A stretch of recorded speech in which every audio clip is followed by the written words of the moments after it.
Hi friend, आज फिर हम आप लोग के लिए बीच कक्षा 10th हिंदी गोदली भाग 2 का काव्य खंड का दूसरा पार्ट जो कि रसखान जी लिखे हैं उसका कवि परिचय हम लोग करवा दिए हैं। उसमें थंबनेल में थंबनेल में ठीक होगा, बट पोस्टर में थोड़ा सा कवि परिचय की जगह पे लेखक परिचय हो गया है, तो कोई दिक्कत नहीं, आप मैनेज कर सकते हैं। आप लोग पढ़ने में बहुत ऐसे भी अच्छे हैं, ठीक है।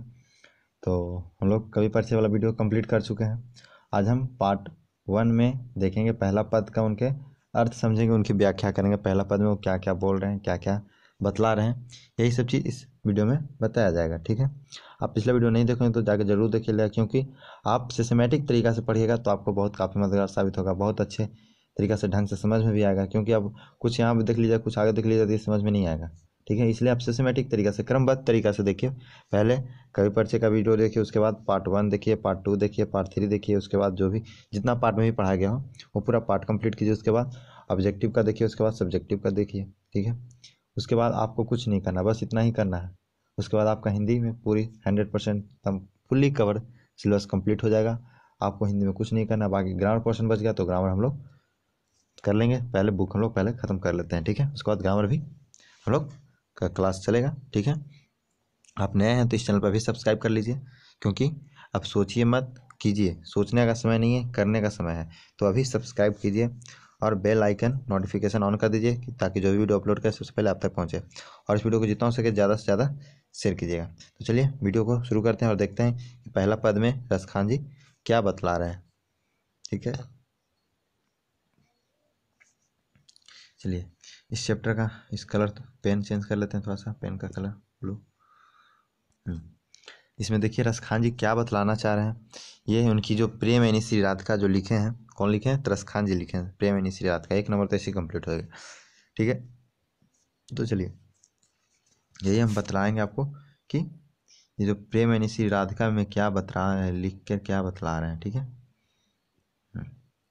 तो देखिए प्रेम एनी श्री राधिका, एक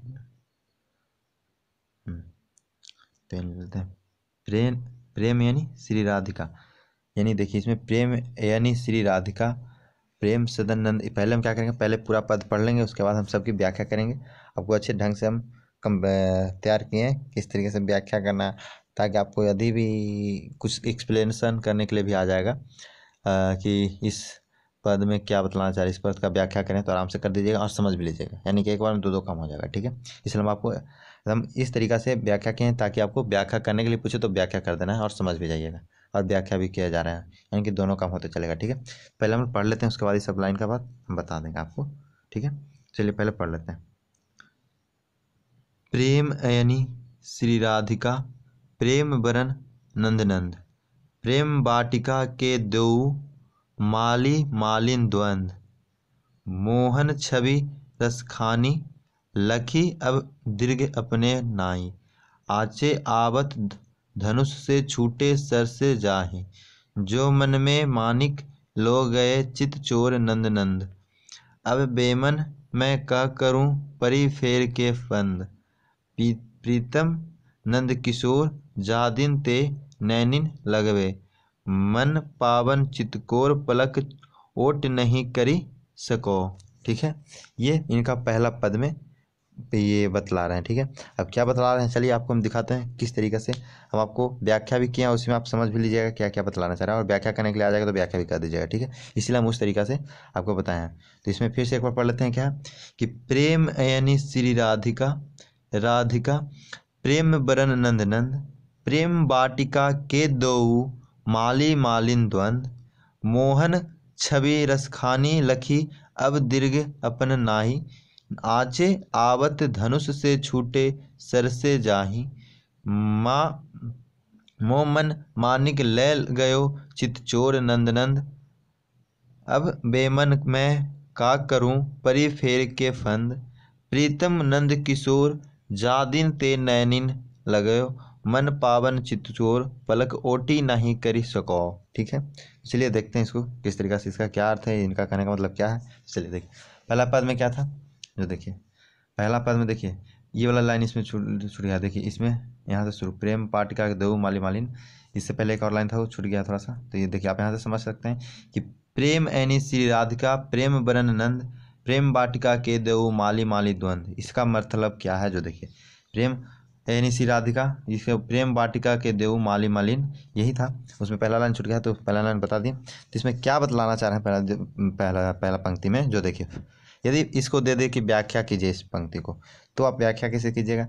तो व्याख्या करने के लिए आप लिख दीजिएगा प्रस्तुत पंक्तियां हमारी पाठ्य पुस्तक के प्रेम यानी श्री राधिका काव्य पाठ से ली गई है। इन पंक्तियों का प्रसंग राधा कृष्ण के प्रेम प्रसंग से संबंधित है। उसके बाद वो इतना पहले सब चीज़ में जो भी लिखना रहेगा वो लिख देंगे, जो इस चैप्टर का रहेगा तो इसमें लिखेंगे। बाकी सब तरीका से सबका व्याख्या करने का यही तरीका है। बस यहाँ पे हमारी पाठ्य पुस्तक प्रेम यानी की जगह पे जो और दूसरा चैप्टर से रहेगा दूसरा चैप्टर का नाम दे देंगे, गद्य खंड से रहेगा तो गद्य खंड दे देंगे, ना काव्य खंड से रहेगा तो काव्य खंड दे देंगे। ठीक है। इन पंक्तियों का प्रसंग राधा कृष्ण के प्रेम संग से संबंधित है, या आप उस जो रहेगा काव्य उसके अनुसार यहाँ पे लिखाएगा कि राधा कृष्ण की क्या सीताराम है वो जो उस प्रसंग के अनुसार बताएगा। ठीक है। लेकिन इतना ही जो फर्स्ट लाइन है सब में लिखाएगा, उसका ध्यान से चेंज होगा। ठीक है। तो चलिए यदि व्याख्या करने के लिए दे दें तो देखिए इस लाइन में कवि क्या कहते हैं वही लिखना है इसमें। तो इस लाइन में कवि क्या कहते हैं? जो देखिए इसमें कवि कहते हैं कि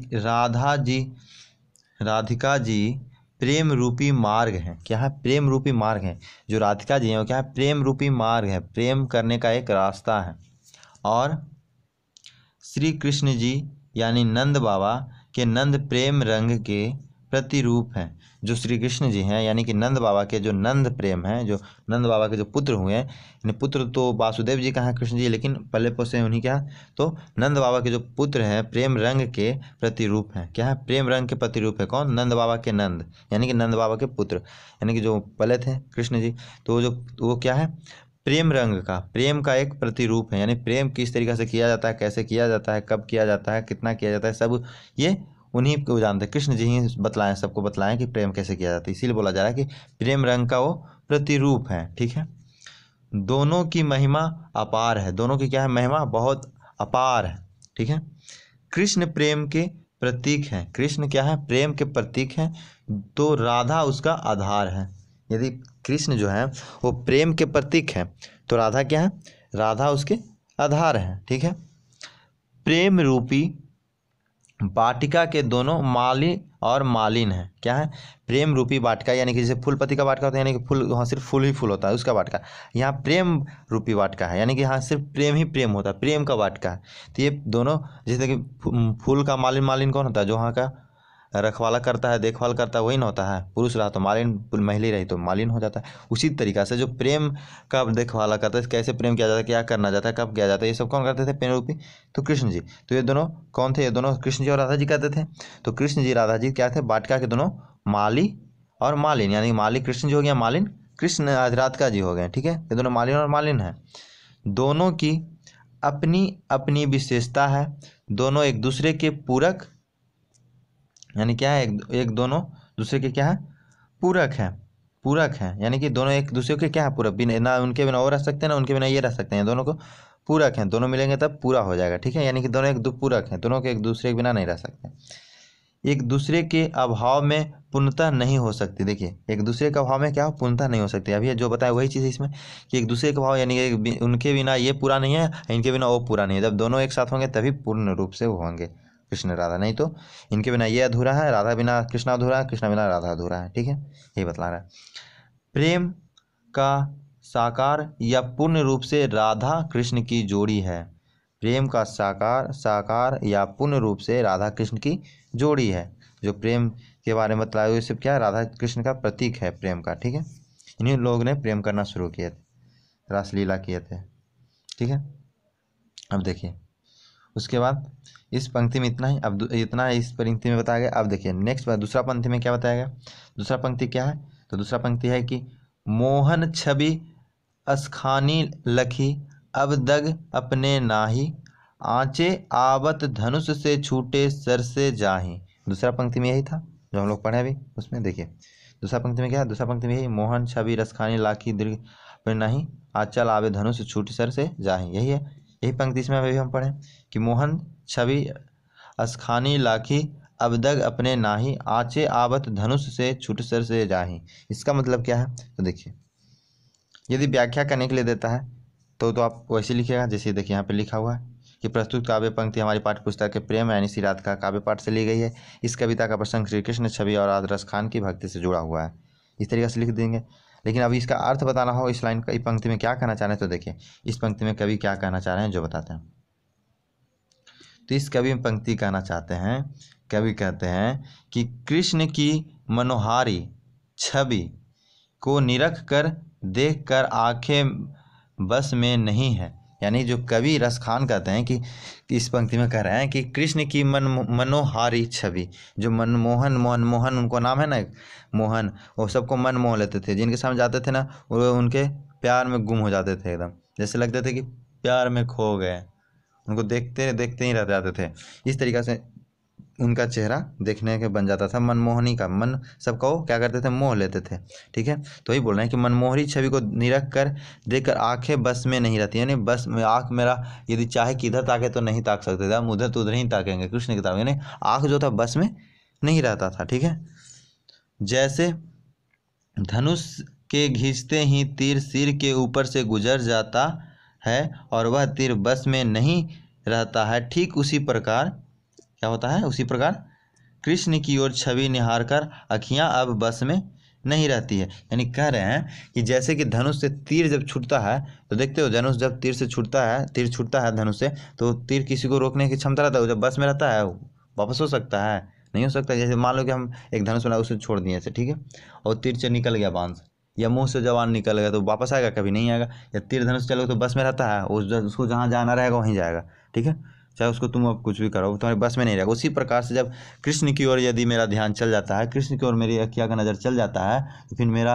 आँख मेरे बस में नहीं होता है। अब सोचेंगे कि इधर उधर ताक लें तो ये इधर नहीं ताक सकते, जिधर ताकें उधर ही ताकेंगे। अब इस तरीक़े से अंदर मन में भावनाएं जगने लगती हैं। ठीक है, तो अखियाँ क्या होती है, बस में नहीं रहती है। ठीक है, कृष्ण के रूप सौंदर्य में आंखें ऐसी खो गई कि शुद्ध बुद्ध का ख्याल ही नहीं रहता।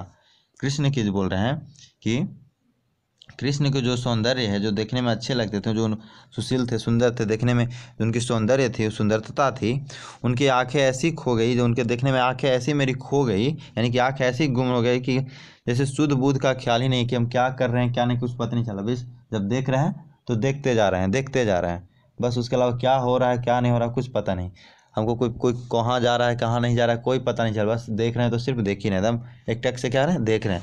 यानी अखियाँ खो जाती है, ख्याल भी नहीं रहता है शुद्ध बुद्ध की क्या कर रहे हैं क्या नहीं, बस देखे जा रहे हैं। ठीक है, इसमें कृष्ण के प्रति रसखान की अगाध प्रेम भक्ति और आस्था का ज्ञान प्राप्त होता है। इसमें कृष्ण की क्या होती है, कृष्ण के प्रति रसखान की जो अगाध प्रेम भक्ति और आस्था का ज्ञान प्राप्त होता है। इसमें यही पता चलता है कि देखो जो कृष्ण के प्रति जो प्यार रसखान की है, वो प्रेम भक्ति की कैसी है, वो आस्था ज्ञान इसी से प्राप्त होता है। उन्होंने प्रेम में मगन नहीं हो जाती, इससे पता चलता है कि प्रेम कृष्ण से हम कितना करते हैं, कितना लोग सब कृष्ण को चाहते थे, सब इसी तरीके से पता चलता है। ठीक है, यही सब इस बात में बता रहे थे पंक्ति में। ठीक है, अब नेक्स्ट पंक्ति में, अगले पंक्ति में क्या बोल रहे हैं जो देखिए, अगले पंक्ति में बोल रहे हैं, मोमन मानिक लय गयो चित चोर नंद नंदा, अब बेमन मैं करूं प्यार परी फेर के फंदा, परी फेर के फंदा। देखिए जो ये वाला है व्याख्या कि मोमन मनिक ले गयो चित चोर के नंदा, अब बेमन मैं करूं परी फेर के फंदा। ठीक है, वही चीज़ इसमें बता रहे हैं, फेर के फंदा। अब इसमें क्या बताना चाह रहे हैं, इस पंक्ति में क्या बताना चाह रहे हैं कभी जो देखिए, यदि व्याख्या करने के लिए देगा तो वैसे लिखेंगे कि प्रस्तुत काव्य पंक्ति हमारी पाठ्य पुस्तक प्रेम यानी श्री राधिका काव्य पाठ से ली गई। इस कविता प्रसंग श्री कृष्ण के चित्तकोर छवि से रसखान कृष्ण के रूप में वर्णन करते हुए कहते हैं। ठीक है, यही सब लिख दीजिएगा, करते हुए कहते हैं।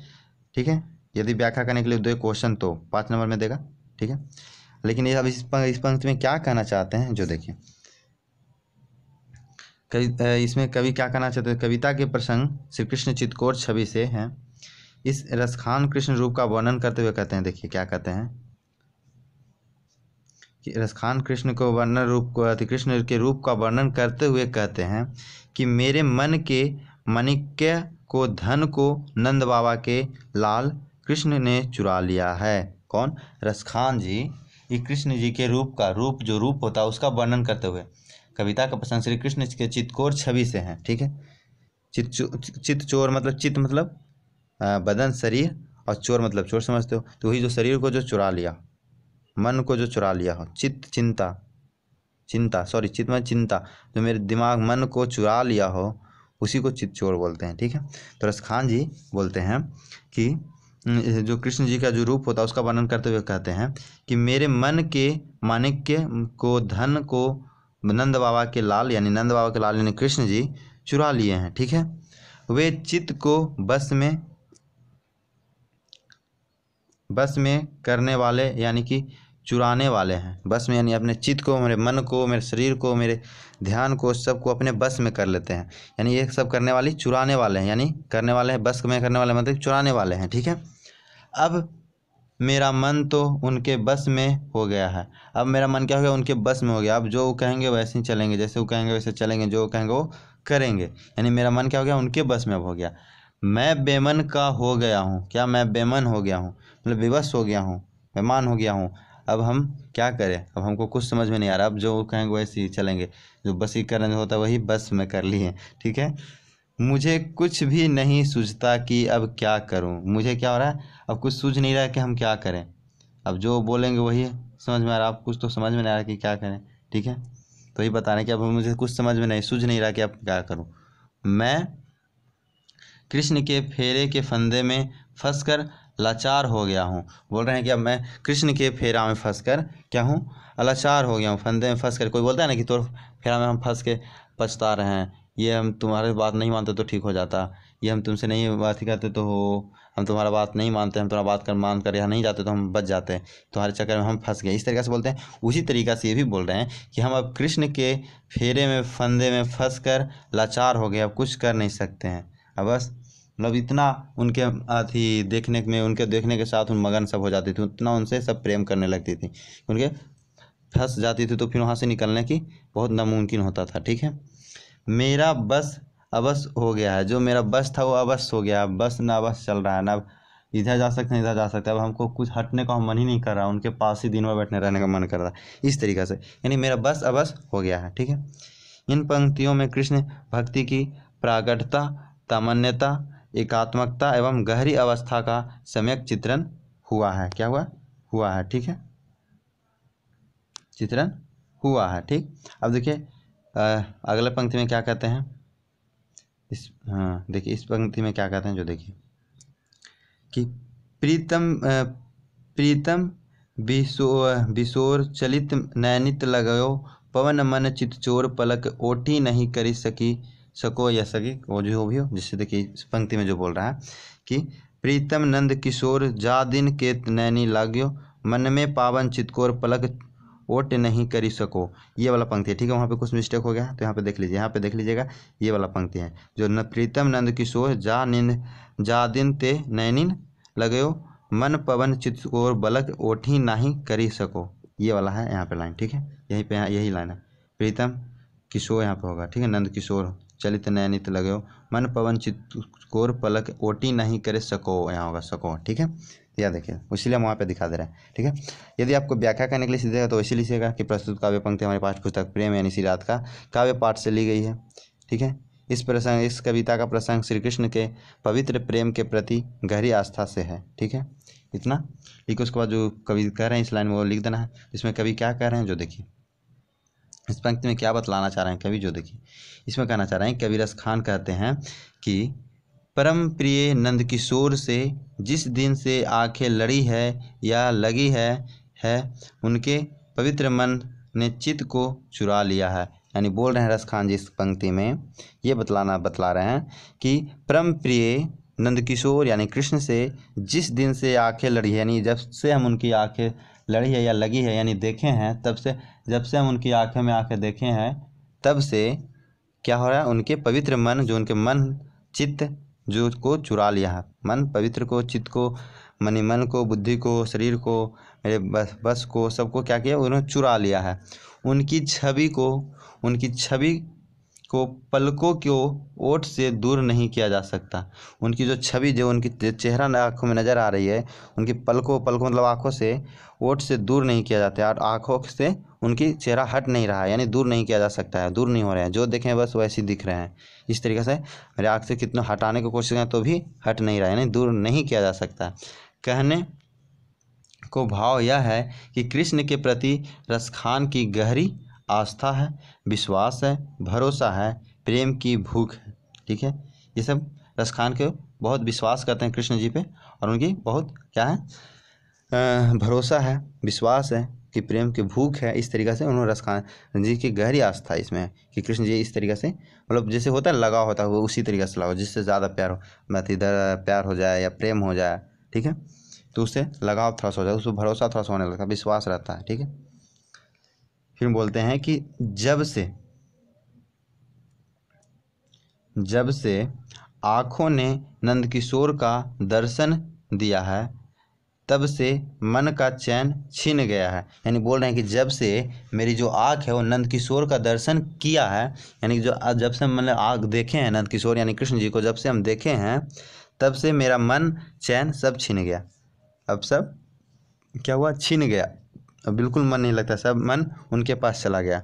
इस तरीके से मेरा मन चैन सब हो गया, छिन गया यानी छिन गया। ठीक है, आँखें अपलक उनके दर्शन के लिए ललायित रहती है। आँखें जो अब पलक है, जो उनके लिए दर्शन के लिए क्या होती है, ललायित रहती है, यानी आँखें हमेशा एकदम लगता है कि कब उनको देख लें, कब उनका दर्शन कर लें, कब उन कहाँ पे देख लें। इस तरीक़े से आँखें का पलक रहता है, कब उनको देख लें, एकदम आँखें सगरों खोजती रहती है उनकी, कब दर्शन हो जाए। ठीक है, ये बतला रहा है। इन पंक्तियों में कृष्ण के प्रति गहरी प्रेम भक्ति को दर्शाया गया है कि नहीं, इसमें प्रेम भक्ति को, गहरी प्रेम भक्ति को दर्शाया गया है कि नहीं, कि कृष्ण जी से इतना मगन सब हो गया कि अब उनकी आंखें खोज रहे हैं, उनके बिना सब मैन चैन सब हो गया। क्या वो आ रहे हैं तो किसी को पता है, जब उनको देख रहे हैं तो देख ही रहे हैं, क्या हो रहा है क्या नहीं हो रहा है, उसको कोई फर्क नहीं पड़ रहा है, पता ही नहीं चल रहा है, इतना दम उनके गहरे एकदम खो जाते हैं उनके यादों में, उनकी चेहरा को देखने में। ठीक है, तो ये प्रेम ही होता है, ऐसा प्रेम भक्ति ही है, जो पूजा पाठ या प्रेम, सब प्रेम भक्ति, इसी को बोलते हैं प्रेम भक्ति। ठीक है, उसके मग्न में, उनके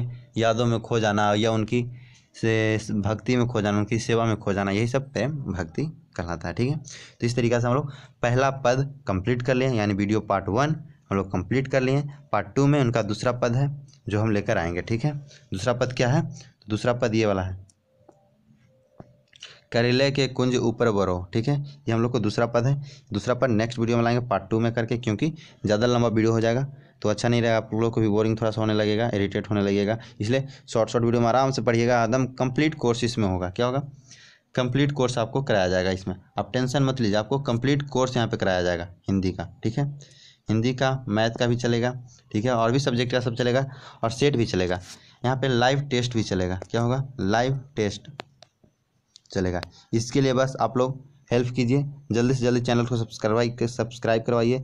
जितना जल्दी आप चैनल को सब्सक्राइब करिएगा उसी दिन से हम लाइव क्लास शुरू कर देंगे आपके लिए। ठीक है, लाइव क्लास भी चलेगा, लाइव टेस्ट भी होगा, और लाइव वार्तालाप भी होगा, हम लोग को बातचीत भी होगा। आपका प्रश्न जो भी रहेगा वो हम आपको सोल्यूशन देंगे उस प्रश्न का, और ये भी सब बताएंगे किस तरीक़ा से हम लोग को अभी से कितना 90+ ला सकते हैं, 80+ ला सकते हैं कि नहीं, अभी से हम लोग फर्स्ट पास कर सकते हैं कि नहीं, अभी से हम लोग पढ़ के कितना अच्छा कर सकते हैं, कैसे पढ़ेंगे, क्या पढ़ना है, कितना पढ़ना है, ये सारा चीज़ हम आपको लाइव टू लाइव बताएंगे। यदि ये सब चीज़ आप जानना चाहते हैं तो आप प्लीज़ इस चैनल को जल्दी से जल्दी सब्सक्राइब करिए। जितना जल्दी आप सब्सक्राइब करवाइएगा उतना जल्दी हम आपके पास लाइव मिल जाएंगे, फेस टू फेस। ठीक है, इस वीडियो को जितना हो सके लाइक कीजिएगा, शेयर कीजिएगा। इस वीडियो अच्छा लगे तो लाइक ज़रूर कीजिएगा और शेयर ज़रूर कीजिएगा। Thanks for watching.